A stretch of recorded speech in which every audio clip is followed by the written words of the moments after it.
साथियों नमस्कार, मैं राम अवतार शर्मा, आपका ज्योतिष मित्र। आज का जो विषय है वह घृति योग के बारे में हम बात करेंगे। ये 27वें नंबर का योग है, जो कि 27वां योग जो है आज लास्ट है और 1 बाय 1 करके हमने पूरा कंप्लीट किया है और पूरा आप उसमें जानकारी ले सकते हैं।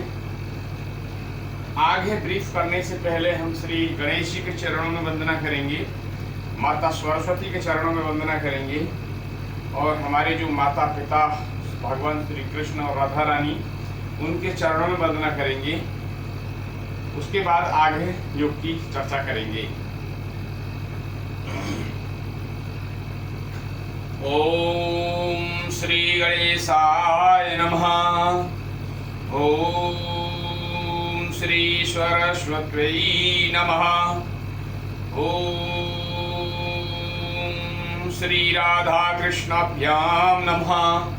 श्री सीतारामराभ्यां नमः। राधा मेरी माती है, पिता मेरे घनश्याम, उन दोनों के चरणों में कोटि कोटि प्रणाम, मेरा कोटि कोटि प्रणाम। जय जय राधा रमण, जय जय नवल किशोर, जय गोपी चित चोर प्रभु, जय जय माखन चोर, जय जय माखन चोर। आए हो तो प्रेम से लो हरि का नाम, सब देवतान को दास की, जय जय राधे श्याम, जय जय सीताराम। प्रिय दर्शकों, प्रिय भक्तों, राधे राधे, श्री सीताराम, हर हर महादेव, जय हनुमान। आप सभी भक्त जनों को जय श्रीमन नारायण, राधे राधे। आज का जो विषय है वो 27वें नंबर का योग, वह घृति योग के बारे में हम जानेंगे। उससे पहले हम जानेंगे टोटल हम 27 योगों के नाम जानेंगे और उनके कुछ थोड़ी चर्चा जानेंगे। उसके बाद नंबर 1 विषकुंभ योग, देखिए 27 योगों का नाम पहले जानेंगे। नंबर 1 का जो विषकुंभ योग है और प्रीति योग, आयुष्मान योग, सौभाग्य योग, शोभन योग, अति गंड योग, सुकृता योग, धरती योग, शूल योग, गंड योग, वृद्धि योग, ध्रुव योग, व्याघात योग, अर्थण योग, वज्र योग, सिद्धि योग, वतिपात योग, वरियान योग, परिघ योग, शिव योग, सिद्धि योग, साध्य योग, शुभ योग, शुक्र योग, ब्रह्म योग, इंद्र योग और वह धरती योग। टोटल ये 27 प्रकार के योग हैं। अब हम जानेंगे इनमें 27 में से आपके 14 प्रकार के 14 जो योग हैं वे शुभ योग हैं। कौन कौन से हैं?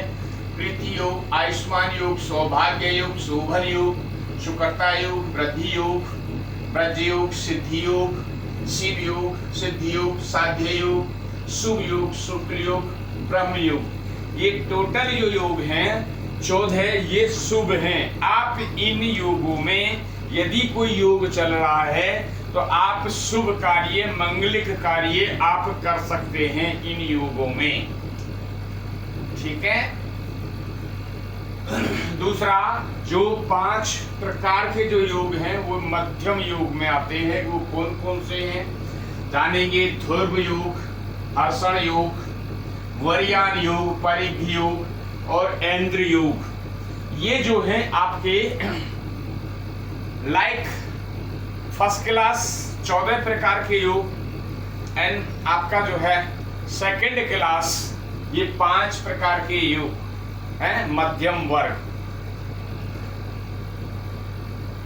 नेक्स्ट जानेंगे हम जो 8 योग होते हैं वे काफी अशुभ योग कहा जाता है, अशुभ योग माना जाता है।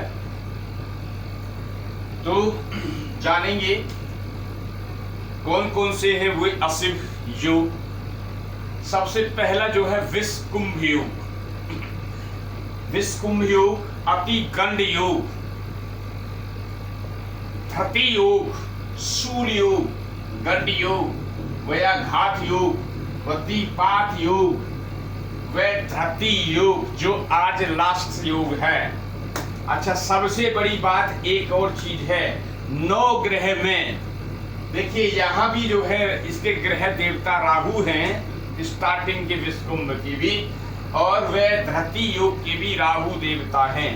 अब जानेंगे हम पहले ये देखिए ज्योतिष शास्त्र के पंचांग। ज्योतिष शास्त्र में पंचांग का सबसे महत्वपूर्ण विषय होता है और इसके पंचांग के 5 अंग होते हैं। क्या? तिथि, वार, नक्षत्र, योग और करण। तिथि, वार, नक्षत्र, योग और करण, ये पंचांग के 5 अंग हैं। जैसे कहा जाता है कि ये आदमी का जो शरीर है पंच तत्वों से बना हुआ है, ऐसे ही पंचांग के 5 अंग हैं, तिथि, वार, नक्षत्र, योग और करण। ये हमने आज यहां तक ये चीजें समझी। अब हम जो ये 1 बाई 1 करके जो दे रहे हैं, अब टोटल आज जो है 27 योग पूरे कंप्लीट हो चुके हैं और कल का जो हम बनाएंगे हर किसी को ये जानकारी देते हुए कि विषकुंभ के सपोज भगवान कौन है, उसके ग्रह देवता कौन हैं? ये पूरा हम कल ब्रीफ एक वीडियो बनाएंगे जो कि 27 के 27 योगों पे होगा और 1 बाई 1 करके उनके पूरा जो विधान है, पूजा का जो विधान है, उसका एक छोटा सा डेमो दे दे के भी हम ये चीज कार्य करेंगे। है? छोटा सा चीज एक हम कार्य ये करेंगे।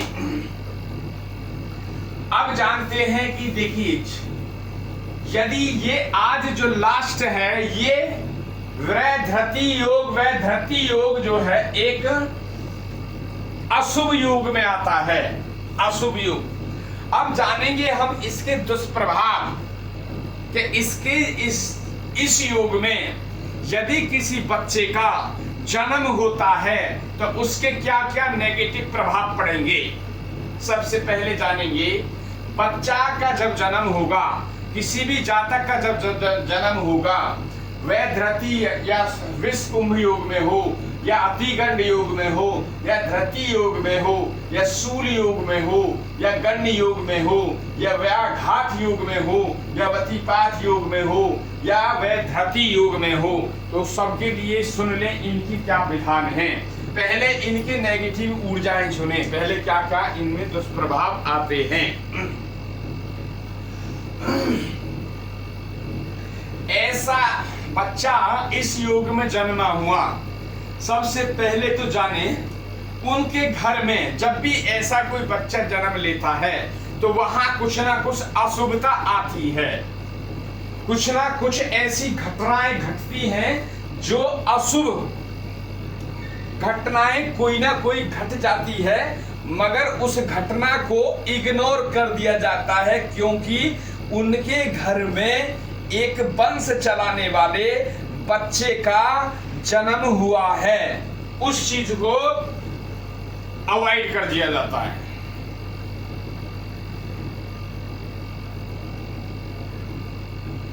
दूसरा, यदि इन 8 योगों में बच्चे का जन्म होता है, आज जो हम बात करते हैं वह धृति योग के बारे में हम बात कर रहे हैं, मगर ये एप्लीकेबल जो होता है सभी 8 योगों पे होता है। अब हम जानेंगे कि इसमें जो बच्चे का जन्म होता है, तो सबसे पहले सुन लीजिए, जब बच्चे का जन्म होता है तो उसका इम्यूनिटी पावर जो सिस्टम है, वो उसकी बॉडी का जो पावर है वो वीक है। इस केस में क्या होता है, इस केस में 0 से 8 साल तक का जब बच्चा होता है, बच्चे का बार बार बीमार पड़ना, बच्चा बार बार बीमार पड़ता है, क्योंकि उसकी बॉडी का जो सिस्टम है वो कमजोर है, इतनी पावर नहीं है बॉडी में। क्यों? योग के कारण।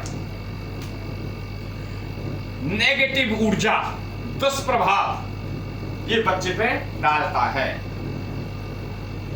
सेकंड पॉइंट की तरफ से चलते हैं। सेकंड पॉइंट, 12 साल के बाद, 12 साल से और 22 साल तक का जब बच्चे का शिक्षा का टाइम होता है, स्टडी का टाइम होता है, उस समय 12 साल के बाद बच्चे का पढ़ाई से स्वतः ही डाउनफॉल आने लगता है। पढ़ाई में से धीरे धीरे उसका लेवल उसका कम होने लगता है।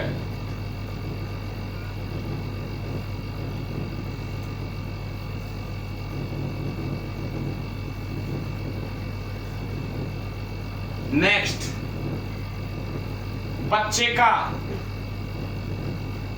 ग्रेजुएशन तक पढ़ाई करेगा,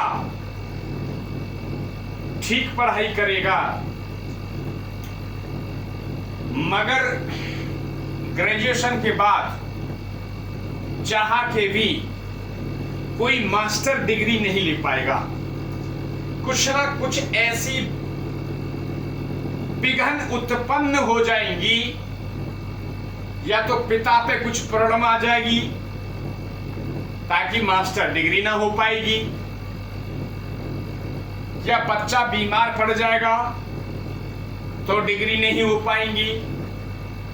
बहुत सारे फैक्टर हैं। इस केस में भी बच्चा वो चाह कर भी LLB, CA, MBBS, PhD या और जितने भी मास्टर डिग्री वगैरह हैं, MTech, MBA, वो जल्दी से नहीं कर पाएगा। सिर्फ किसके कारण? इन योगों के कारण, इन योगों की अशुभता है। सेकेंडली, ऐसा बच्चा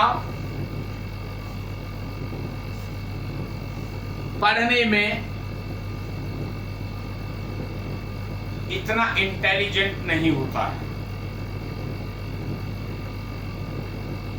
ग्रेजुएशन तक पढ़ाई ठीक करेगा, उसके बाद में उसका पूरा डाउनफॉल चला जाएगा और वो पढ़ाई कर ही नहीं पाता है। आप उठा के देख लें।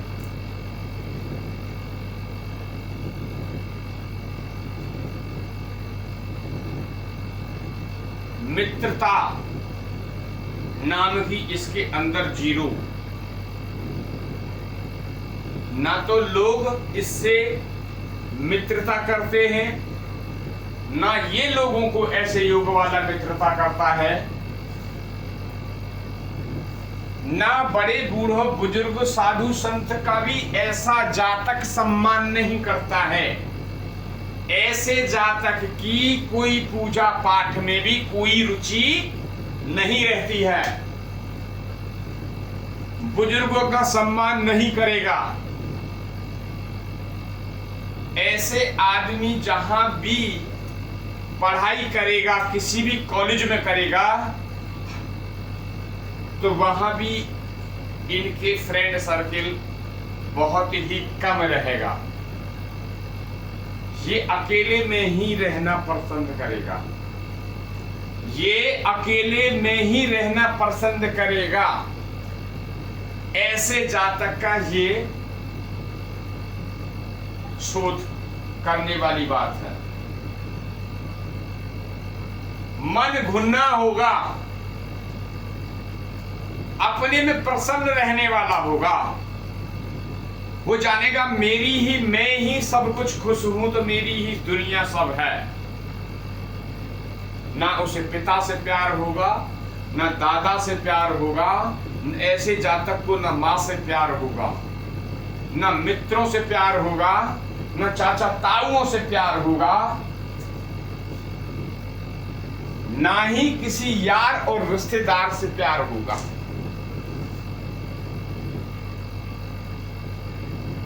करेगा स्वार्थी, स्वार्थ। ऐसे जातक के अंदर स्वार्थ छुपा है, सिर्फ मैं।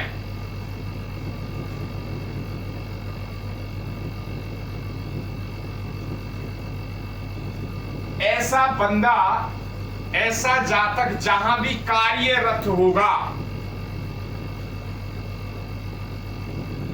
लोग ऐसे जातक से घृणा करते हैं।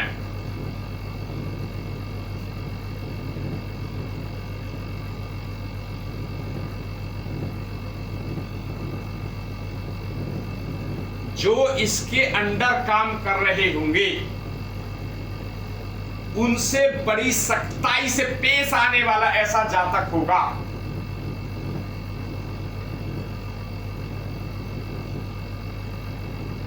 और जो इसके नीचे जूनियर होंगे, फिर वो भी इनसे काम चोरी करेंगे, उल्टा उन्हीं को डांट पड़ेगी। ये है आपका ऐसे योग में जातक का जन्म होना। इसके लिए विधान है, यदि आपके बच्चे का जन्म हुआ है इन योगों में, जो रेड मार्क लिख रखे हैं हमने, ऐसे योगों में जन्म हुआ है, तो सबसे पहले इसकी पूजा 1 साल के अंदर में पूजा कराई जाती है। पूजा का जो विधान है, गौ मुख प्रसव शांति। गौ माने गाय, मुख माने मुख, प्रसव माने डिलीवरी, गाय के मुख से पुनर्जन्म कराना बच्चे का। अब वो होता है कैसे है, तो अपने घर से करीबन 20 से 25 किलोमीटर की डिस्टेंस में कहीं कोई ऐसा मंदिर देखें जहां माता दुर्गा का मंदिर हो या भगवान शिव का मंदिर हो, वहां जाके इसका पूजा विधान कराई जाती है। जैसे वहां पे पहले ही आपको सब चीज कोऑर्डिनेट करना होगा।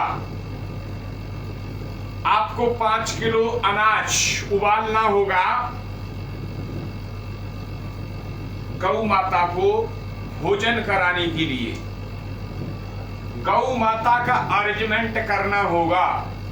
गौ माता जब लाई जाएंगी मंदिर पे, जब बच्चे का वो संस्कार जब होगा, तो पहले जब गौ माता आएंगी तो उनका बाकायदा पूजन वगैरह, उनका जो भी अभिषेक वगैरह, गौ माता का पूरा वेलकम स्वागत करें। टीका, चंदन, पुष्प माला सबसे पंडित जी महाराज वेद मंत्रों के साथ में उसको पूजा अर्चना करेंगे। सेकेंडली, उसके बाद गाय वगैरह को बांध देंगे। उसके बाद जो पूजा होगी वो पर्टिकुलर जिस योग की पूजा कर रहे हैं, पहली बात सुन ले कि उस दिन, जिस दिन आप पूजा कराएंगे, उस दिन का योग वही होना चाहिए। सपोज विश्व कुंभ की हम यदि पूजा करा रहे हैं या वह धरती योग की पूजा करा रहे हैं, तो उस दिन जिस दिन पूजा कराएं उसी योग में पूजा होगी। उस योग की पूजा होगी, उसके जो भगवान हैं उनकी पूजा होगी। उसके बाद उसके जो ग्रह देवता हैं उनकी पूजा होगी, 9 ग्रह की पूजा होगी, 27 योगों की पूजा होगी, नवग्रह की पूजा होगी, गौरी गणेश की पूजा होगी, कलश की पूजा होगी, हैं? भगवान श्रीमन नारायण की पूजा होगी, भगवान विष्णु की पूजा होगी। यदि ठाकुर जी की कहीं पूजा होती है तो आप ठाकुर जी की भी पूजा करेंगे। यदि आपके भगवान श्री राम की पूजा होगी तो आप उनकी भी पूजा करेंगे। जो भी आपके इष्ट देव होंगे उनकी भी आप पूजा करेंगे। पूजा करने के बाद, ये पूजा पूरी विधि होने के बाद फिर क्या करेंगे, फिर यदि आपका छोटा बेबी है, छोटा बच्चा है, 1 साल का बच्चा है, तो जो आपका जो सूप होता है, सुपड़ा जो अनाज को साफ किया जाता है, उस सुपड़े में आप एक लाल वस्त्र बिछा लें बढ़िया। उस वस्त्र पे आप अनाज जो आपने उबाला था वो ठंडा करके उसको उबाल बिछा लें उस पे, और अब अनाज पे बच्चे के लिटा लें, और थोड़ा सा अनाज जो है बच्चे पे भी आप छिड़क दें। फिर क्या होगा, उसके बाद आप गौ माता के मुख के सामने ले जाएं, तो जैसे गौ माता उस अनाज को खाएगी तो वो बच्चे को भी चाटेगी। अपनी जीभा से गौ माता बच्चे को स्पर्श करेगी तो वही आपकी गौ मुख प्रसव शांति यानी डिलीवरी हो जाएगा। यदि एक बार गौ माता ने मुख भी लगा दिया तो भी वो पूरा योग कामयाब हो गया।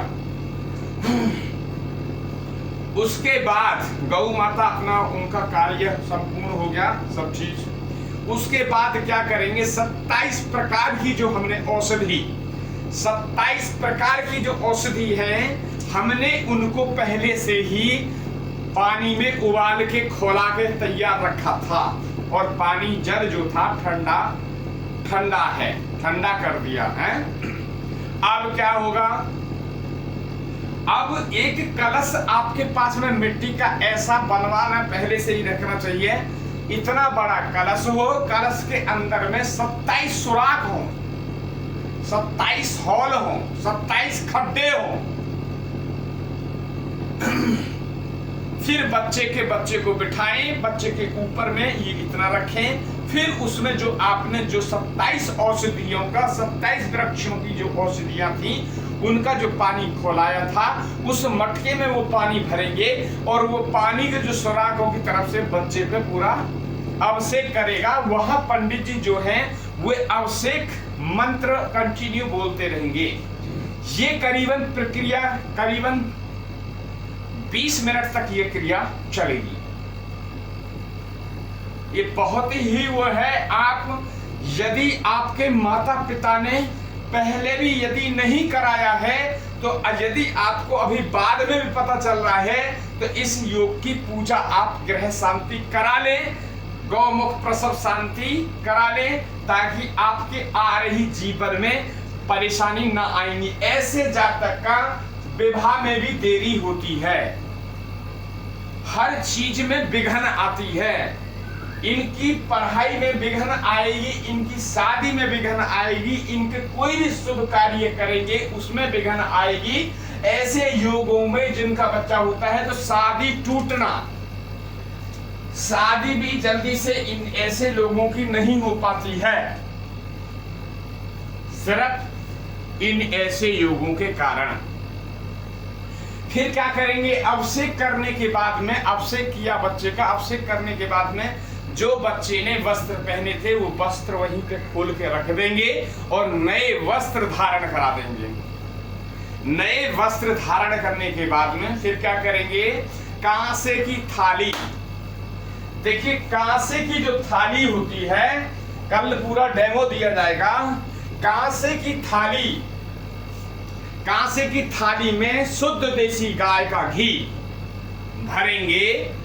भरने के बाद में उसमें एक छोटा सा सोने का टुकड़ा डालेंगे, 100-200 रुपए का हो सकता है आ जाए।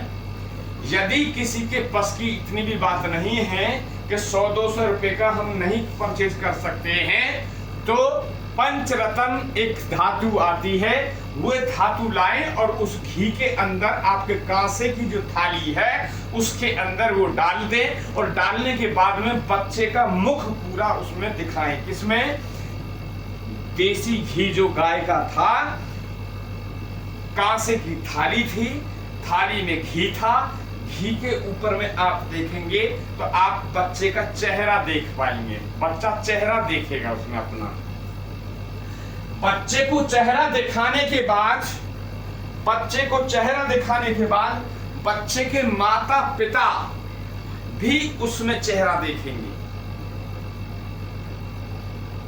उसके बाद ये सब क्रिया करने के बाद संपन्न, पूजा संपन्न हुई आपकी, फिर पंडित जी को आप जो भी आप पंडित जी हैं वहां उनको प्रॉपर दान दक्षिणा दें, खुशी से दें, ताकि जो पंडित जी हैं वे यदि आपके वस्त्र भी दिए हैं, जब जब जब वस्त्र पहनेंगे आपके, तो पंडित जी जब जब आशीर्वाद आपको भर भर झोली देंगे।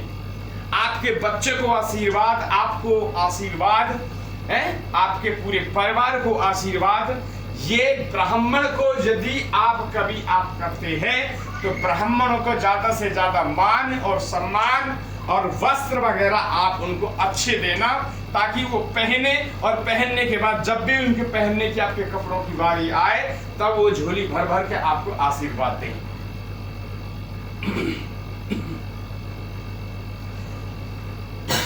ये आज जो है पूरा 27वां या लास्ट योग था।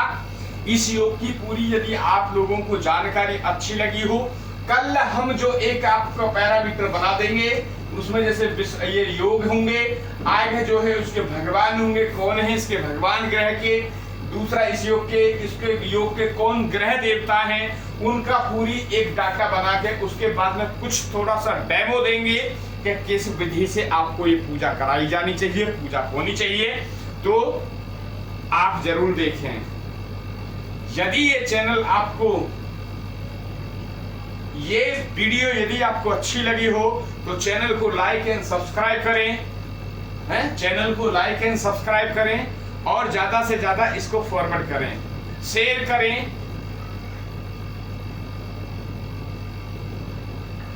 और ये चैनल प्रतिदिन ठीक रात 9 बजे लाइव चलती है, 4 घंटे की कंटिन्यू लाइव रहती है, 9 बजे से 1 बजे तक लाइव चलती है। आप भी जुड़ सकते हैं, अपना प्रश्न लेके खड़ा हो सकते हैं। प्रश्न आपका होगा, उत्तर हमारा होगा। प्रश्न आपका होगा, समाधान हमारे होंगे, ताकि आपका जीवन बेहतर बन सके। यही हमारी प्रार्थना है। ये जो चैनल चलता है भगवान श्री राधा कृष्ण की कृपा से चलता है, और उनकी कृपा से सारे कार्य सब कुछ संपूर्ण आपके कार्य बन जाते हैं। आज के लिए राधे राधे।